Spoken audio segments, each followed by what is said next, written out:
আবারও মানবিকতার এক উজ্জ্বল দৃষ্টান্ত স্থাপন করলো বাঁকুড়া জেলা পুলিশ। হাইওয়ে মোবাইল ডিউটির সময় এক নজরবিহীন সাহসিকতার পরিচয় দিলেন বড়জোড়া থানার দুই পুলিশ কর্মী। ঘটনাটি ঘটেছে দুর্গাপুর ব্যারেজ সংলগ্ন একটি খালে। প্রত্যক্ষদর্শীদের মতে হঠাৎই এক ব্যক্তিকে খালের জলে ডুবে যেতে দেখে বড়জোড়া থানার এএসআই আমির হোসেন এবং এনভিএফ কর্মী অমিতাভ মাহাতো। বিন্দুমাত্র দেরি না করে উদ্ধার কাজে ঝাঁপিয়ে পড়ে দ্রুততার সঙ্গে ডুবন্ত ব্যক্তিকে জলের নিচ থেকে টেনে তুলে নিরাপদ স্থানে নিয়ে আসে। তাদের এই তৎপরতায় বড়সড় দুর্ঘটনা এড়ানো সম্ভব হয়েছে বলে জানিয়েছেন স্থানীয়রা। দ্রুত উদ্ধার করে প্রাণ বাঁচান অরুণ বাউরি নামে ওই ব্যক্তির। বর্তমানে তিনি সুস্থ আছেন। পুলিশের এই মানবিক উদ্যোগে খুশি এলাকাবাসী।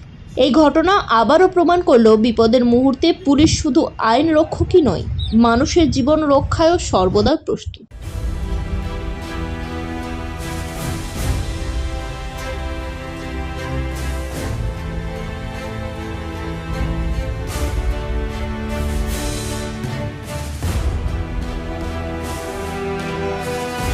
বড়জোড়া থেকে দেবনাথ মোদকের রিপোর্ট, জেলার বার্তা নিউজ।